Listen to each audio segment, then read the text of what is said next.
If I told you that every moment of your life is a message you once wrote to yourself, a message hidden in the silent architecture of your experiences, would you believe me?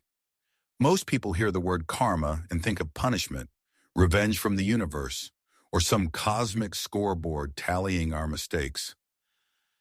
But the ancient mystics would smile at that idea because the truth is far more mysterious, far more intimate, and far more empowering. Karma is not a cosmic judge. Karma is a mirror so precise, so ancient, so unfailing that it reflects not only what you do, but who you are becoming. And like all mirrors, it shows you what you are ready to see. In forgotten temples, in the chambers of Himalayan monasteries, in the fragile pages of esoteric manuscripts, karma was never described as a punishment system.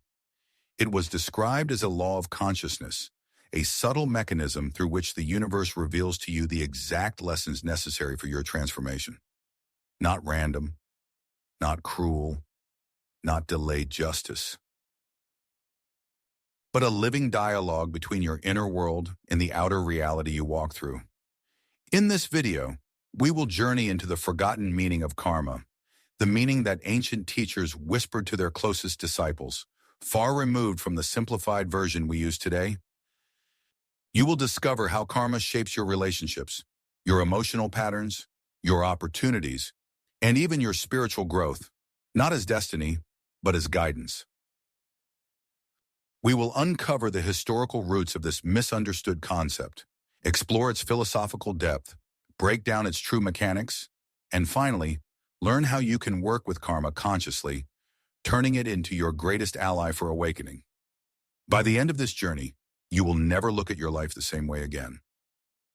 To understand the forgotten meaning of karma, we must travel back in time, far beyond the modern spiritual quotes on social media, beyond the watered-down interpretations found in self-help books, and even beyond the classical religious teachings most people are familiar with. We must return to a time when knowledge was whispered, not written, when truth was preserved in symbols, encoded in chants, protected by initiates. The earliest roots, the Vedic mindset. The earliest references to what we now call karma appear in the Rig Veda, texts dating back thousands of years. But even here, the concept was not about punishment. Instead, karma referred to action, not just physical action, but the deeper, inner action of intention. For the Vedic sages, karma was the movement of consciousness. Every thought, every emotion, every intention set a subtle vibration into the fabric of reality. And that vibration, like a ripple on water, returned. Not as reward, not as consequence, but as continuation. To them, karma was a chain of cause and effect that revealed the unfolding story of your soul. The Upanishads, karma as a spiritual equation. Centuries later, the Upanishads refined the concept. These were texts written by mystics who had gone deep into meditation, seeking to understand reality from the inside out. According to them, as a man thinks, so he becomes. As he desires, so is his destiny. In these writings, karma became more personal, more psychological. It was not the universe doing something to you. It was life reflecting the architecture of your inner state. They compared life to a seed. Plant fear, and you grow experiences of limitation. Plant compassion, and you grow connections that expand your spirit. Plant ignorance, and you grow situations that force you to see. Karma was a teacher long before it was ever a law. Buddhist refinement. Karma as habitual patterning. When the Buddha emerged, he offered one of the clearest explanations in ancient history. To the Buddha, karma was not a cosmic bookkeeper. It was habit energy, the patterns you reinforce through your repeated thoughts and actions. If you react with anger, you train anger in your mind. If you respond with awareness, you expand your consciousness. Karma, therefore, was not the consequence. Karma was the conditioning. Your life was simply the stage on which your conditioning played out. Eastern mysticism, karma as a multi-lifetime curriculum. In esoteric schools of India, Tibet, and later the Hermetic traditions, karma was seen as the curriculum of the soul. Each lifetime provided lessons, not as linear tests, but as cycles of understanding. If you avoided a lesson, it reappeared. If you mastered it, the cycle dissolved. And so karma became synonymous with patterns of perception, unfinished growth, and energy that seeks resolution. Nothing vengeful, nothing moralistic, just evolution unfolding in perfect precision. What this means for us today: most modern people misunderstand karma because they view it through the lens of morality or fear.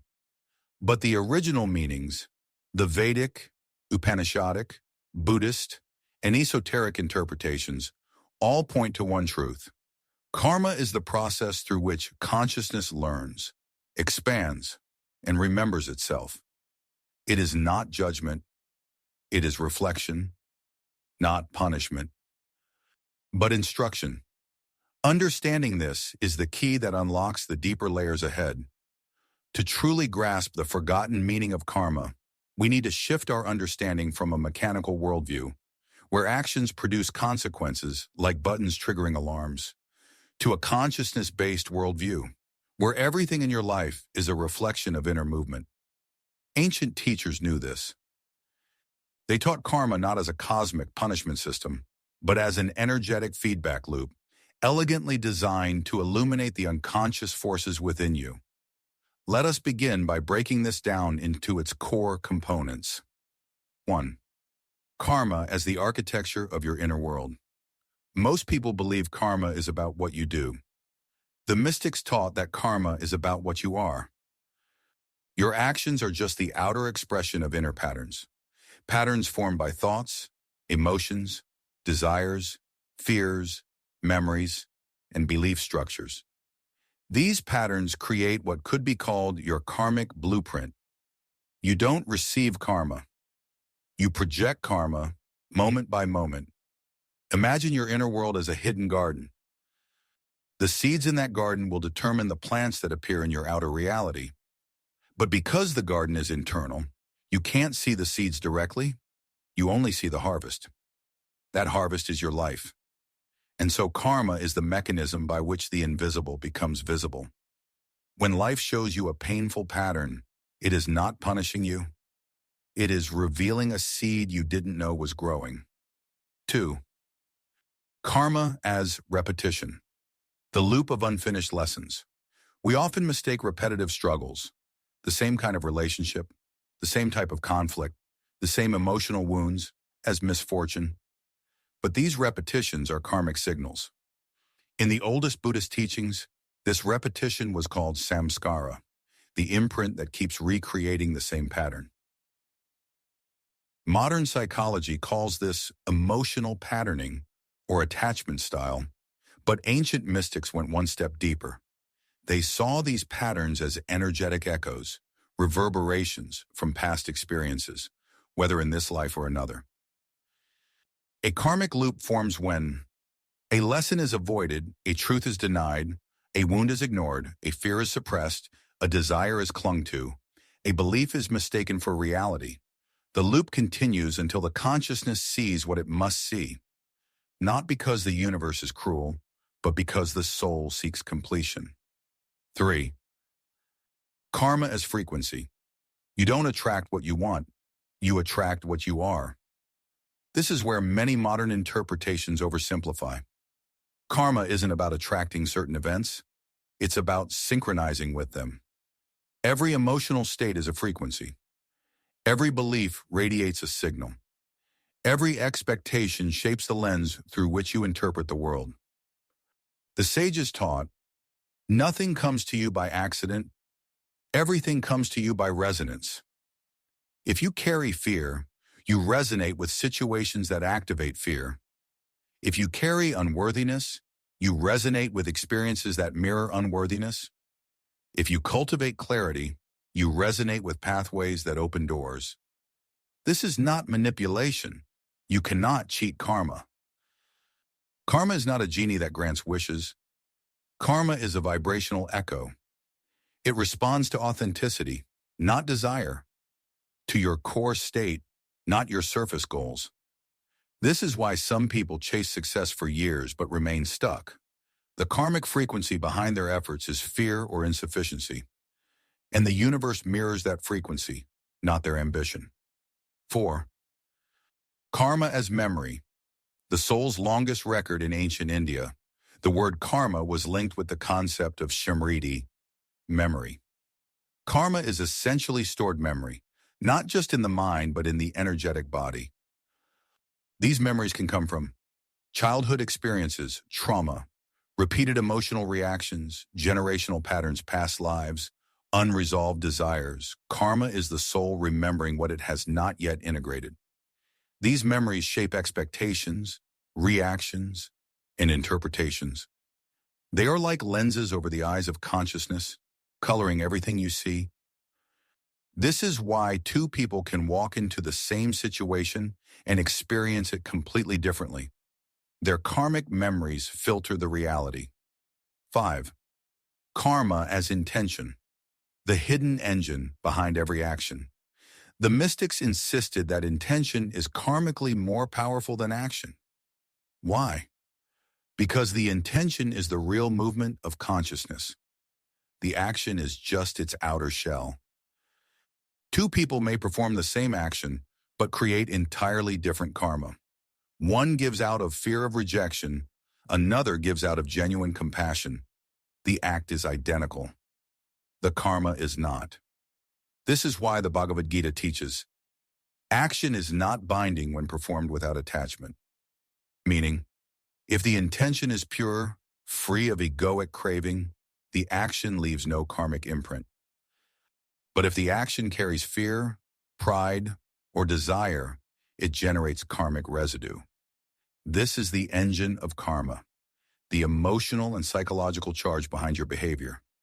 6. Karma as a mirror. Life reflects consciousness, not justice. Karma is not here to punish you. Karma is here to show you yourself. Every situation, pleasant or painful, is a mirror reflecting the parts of you that are conscious and the parts that are not. When you experience conflict, betrayal, loss, limitation, failure, the question is not, why is this happening to me? The question is, what is this revealing about my perception, my patterns, my expectations, or my wounds? Karma is feedback, not fate. A reflection, not a sentence. 7. Karma as choice. The grand misunderstanding. The greatest misunderstanding about karma is that it's fixed, that you're stuck with it, that it's destiny, that it's unchangeable. But in every esoteric school, Hindu, Buddhist, Hermetic, Gnostic, karma was always paired with its counterpart, free will. Every moment presents a choice, react or respond. Repeat or awaken. Stay asleep or break the pattern. Karma gives you the script. Consciousness gives you the pen. The question is, are you rewriting the story or unconsciously repeating it? Now that we've uncovered the foundational layers of karma, intention, memory, repetition, frequency, and reflection, we can go deeper into its more esoteric dimensions. These are the aspects of karma that ancient teachers reserved for advanced students, the parts rarely spoken aloud, because they reveal the mechanics of consciousness itself. In Part 2, we explore the subtler, lesser-known forces that shape karmic reality and the profound implications these truths have on your life. 1. The 3 layers of karma. Immediate, residual, and latent mystical traditions classify karma into 3 layers, each interacting with your life differently. Immediate karma, prarabdha. This is the karma currently unfolding, the experiences you are actively living through. It includes the people in your life, your emotional tendencies, your recurring challenges, your opportunities and limits, your circumstances. This karma is like an arrow already released. You can redirect your response, but the event is already in motion. Residual karma, sanchita. This is your accumulated past, not as punishment, but as unresolved energy. This includes old fears, unhealed wounds, unconscious habits, past life tendencies, emotional impressions. Most people don't realize that 90% of their reactions come from residual karma, not the present moment. You are not reacting to what is happening, but to the memory of what happened before. Latent karma, agami. This is the karma you are generating right now through your intentions, your emotional tone, your decisions, your worldview, your alignment or resistance. Latent karma is potential. It is the future forming through your present consciousness. Understanding these three layers reveals something crucial. You are not bound by your past. You are constantly writing your future. 2. Karma is not linear. It is intelligent and adaptive. One of the biggest misconceptions is thinking karma works like math. Do X, get Y. The truth is far more sophisticated. Karma adapts to your level of awareness. Take anger, for example. If you are unconscious, karma will bring situations that trigger anger to make you aware of it. The moment you become aware and begin transforming the pattern, the karmic lessons shift. If you master the emotion, karma stops delivering anger-inducing scenarios entirely. This is why two people with similar pasts can experience completely different futures, because karma responds to consciousness, not history. Think of karma like a teacher. When you've learned the lesson, the tests change. 3. Karma and relationships. Why certain people feel fated. Karmic relationships are among the strongest mirrors in your life. They arise not because you owe someone from the past, but because their presence activates dormant aspects of your consciousness. They reveal hidden wounds, they challenge limiting beliefs, they accelerate your growth, they reflect your subconscious patterns. No relationship, romantic, familial, or otherwise, is random. Karmic relationships often have these qualities: intense emotional charge, rapid connection or conflict, recurring themes, a feeling of inevitability, lessons that force you into self-awareness. Some relationships exist to break you open. Others exist to stabilize you. Some exist to awaken you. And a rare few exist because the karmic resonance aligns so perfectly that it becomes a gateway to higher evolution. These are called dharmic relationships. 4. Karma as a multidimensional feedback loop. In esoteric schools, karma is not viewed as a one-way flow. Instead, it operates across 3 dimensions: inner karma, psychological, your inner dialogue, emotional patterns, identity structures, beliefs. This is the root of all karma. Outer karma, experiential, the events, situations, and people who enter your life. These mirror your inner state. Energetic karma, subtle body, the impressions stored in your energetic system. This includes the heart field, the solar plexus, conditioned emotions, the throat, suppressed truth, the third eye, perception. Changes in any dimension ripple through the others. This is why deep meditation, shadow work, breath work, or trauma healing can instantly shift your life, because altering the inner structure recalibrates the outer experiences. And the outer world responds immediately, because karma is not slow, karma is precise. 5. Karma is not about good and bad. It is about alignment versus misalignment. Ancient texts never speak of good karma and bad karma. They speak instead of aligned karma, misaligned karma. Aligned karma is created when you act from clarity, compassion, presence, and inner coherence. It leads to growth, expansion, harmony, fluidity. Misaligned karma is created when you act from fear, craving, avoidance, ego, or unconscious wounds. It leads to repetition, confusion, stagnation, and suffering. The universe is not judging you. The universe is reflecting you.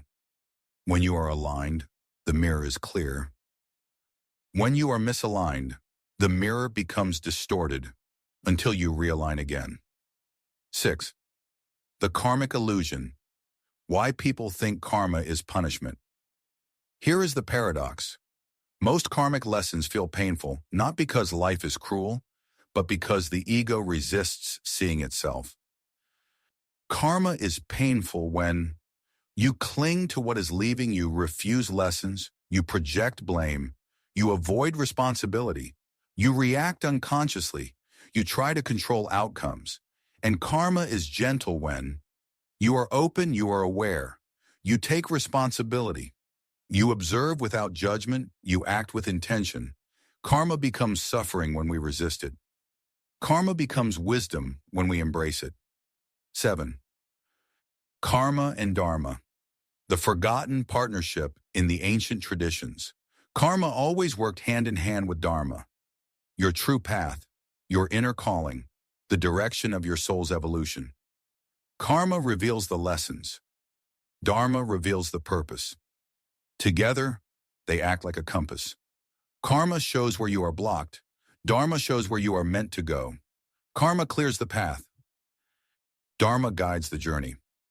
When you follow your Dharma, karma dissolves naturally because you stop generating conflict between your nature and your actions. 8. The ultimate secret.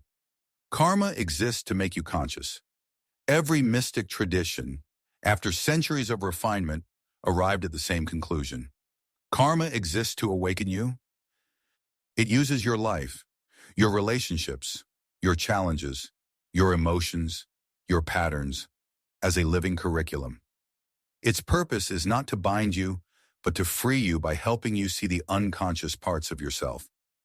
Karma ends where consciousness begins.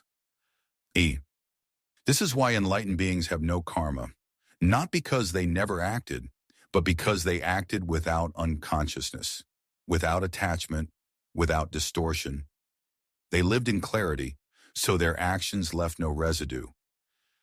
Now that we've uncovered the hidden mechanics of karma, its layers, its intelligence, its resonance, its purpose, we can move toward what truly matters. How do you work with karma consciously? How do you stop repeating the same patterns? How do you transform karmic loops into liberation? How do you align your inner world so that life stops feeling like a struggle and becomes a guided unfolding? This section gives you practical, grounded, deeply transformative techniques that ancient teachers passed to their students. Methods designed not to erase karma, but to dissolve karmic residue by increasing awareness. Let's explore them one by one. 1. Technique 1. Radical self-observation. The mirror practice. Karma cannot survive in the light of awareness. It feeds on unconsciousness, automatic reactions, suppressed emotions, unexamined assumptions. So the first practice is simple but powerful. Observe before you react. When something triggers you, anger, fear, jealousy, defensiveness, pause. Feel the emotion rising. Allow it to be there without acting on it. Then ask, what is this revealing about me? Not, who caused this? Why is this happening? How do I fix the situation? But, what inner pattern is being shown to me right now? This single question turns conflict into clarity, pain into insight, reaction into awakening. Every time you observe without reacting, the karmic imprint weakens. 2. Technique 2. The practice of intention purification. Since karma is generated by intention more than action, purifying intention is essential. Before doing anything important, speaking, making a decision, taking action, quietly ask yourself, why am I really doing this? Is this coming from fear or clarity? Am I trying to prove something? What emotional energy is fueling this action? If you discover Fear, insecurity, resentment, craving, avoidance, ego. Pause. Breathe. Reconnect with a deeper intention. Honesty, compassion, service, truth, clarity. Even adjusting your intention by 1% changes the karmic trajectory of your actions. This is how enlightened beings act. Not perfectly, but purely. 3. Technique. 3. Awareness of patterns, karmic mapping. Most karmic loops repeat because people don't realize they are loops. So here is a practical exercise. Take a journal and map your recurring experiences. Relationships that follow the same pattern, fears that return in different forms, emotional reactions that show up repeatedly, life events that feel too familiar, opportunities you sabotage, desires that bring suffering. Write each pattern in one sentence. Then under each one, write your answer to this question. What is the lesson this pattern is trying to teach me? Examples. Pattern. I attract emotionally unavailable partners. Lesson. I am afraid of intimacy and choose people who confirm my fear. Pattern. I get close to success but then sabotage myself. Lesson. I carry a belief that I am unworthy of abundance. Pattern. I avoid conflict until everything explodes. Lesson. I fear being seen, so I hide my truth until it hurts. This process alone reveals the curriculum of your soul. Once a lesson is consciously learned, the pattern dissolves quickly. 4. Technique 4. Emotional transmutation, changing the frequency. Because karma is frequency, transformation requires shifting your emotional base. Here are practices that directly change karmic resonance. Breathwork. Deep breathing rewires the nervous system, dissolving emotional patterns stored in the body. Meditation. Stillness interrupts repetitive responses and resets the inner frequency. Somatic awareness. Certain karmic memories live in specific parts of the body: chest, stomach, throat. Feeling these sensations helps release them. Gratitude practice. Not for what you should be grateful for, but for moments of clarity, insight, and growth. When your emotional base changes from fear and resistance to awareness and acceptance, karmic patterns lose their grip. 5. Technique 5. Conscious action, breaking the loop. The most powerful way to transform karma is to act differently at the exact moment the old pattern tries to run the show. This is called conscious interruption. Examples. When you feel the impulse to argue, choose silence and awareness. When you feel the urge to withdraw, express your truth calmly. When you want to blame, take responsibility for your inner state. When you want to cling, release with grace. When you want to avoid, step forward bravely. Every time you make the opposite choice to the old karmic pattern, you rewrite your destiny slightly. Do it consistently and you collapse the entire loop. 6. Technique 6. Detachment and surrender. The dissolution of residual karma. Detachment does not mean indifference. It means taking action without clinging to outcomes. Outcome clinging is one of the strongest sources of karmic residue. When you cling, you create emotional friction. When you release, you dissolve karmic weight. Here is a powerful mantra used by ancient practitioners. I act with clarity. I release the result. I trust the unfolding.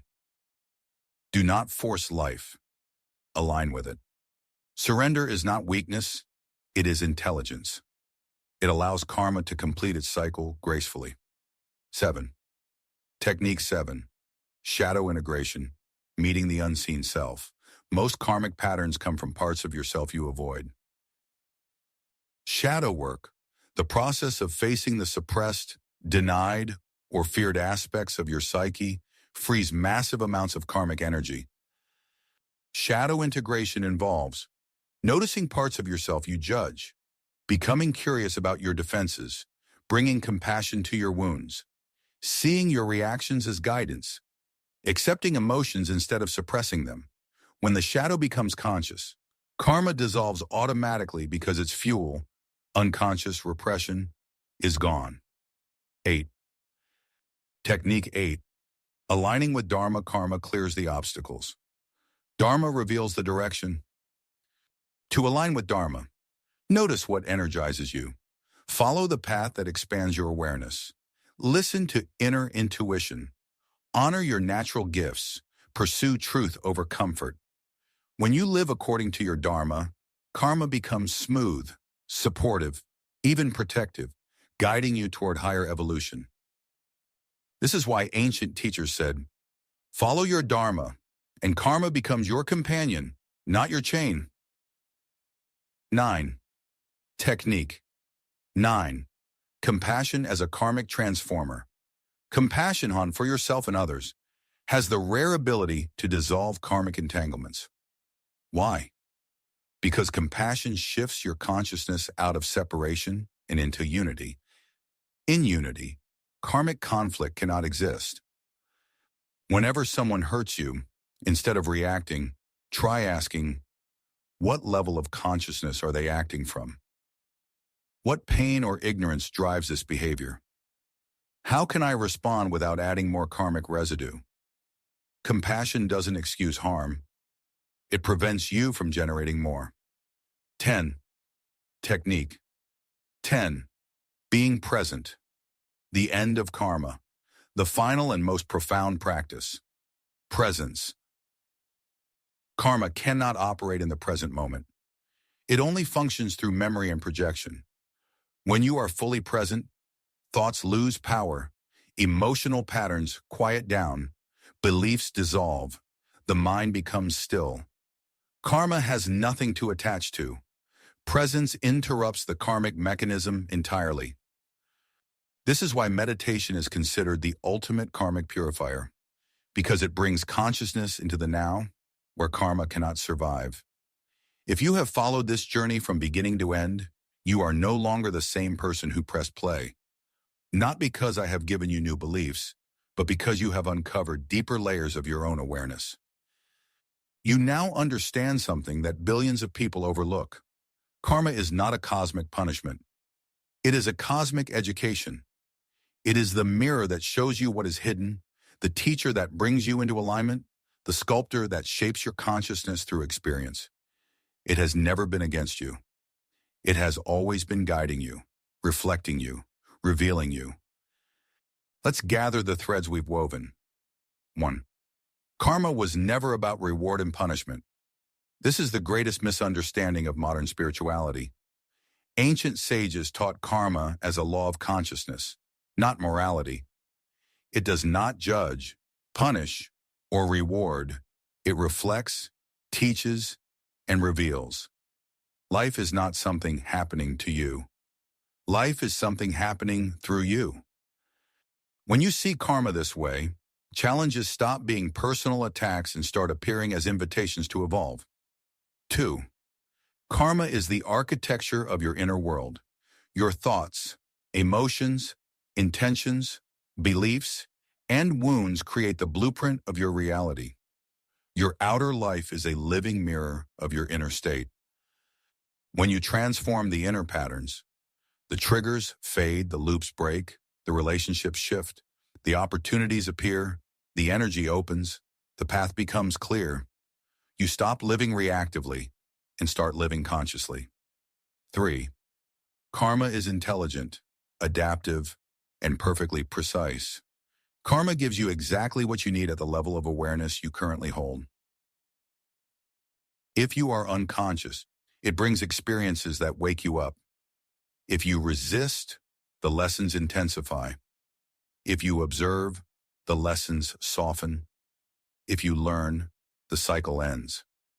This intelligence is one of the greatest proofs that the universe is not random. 4.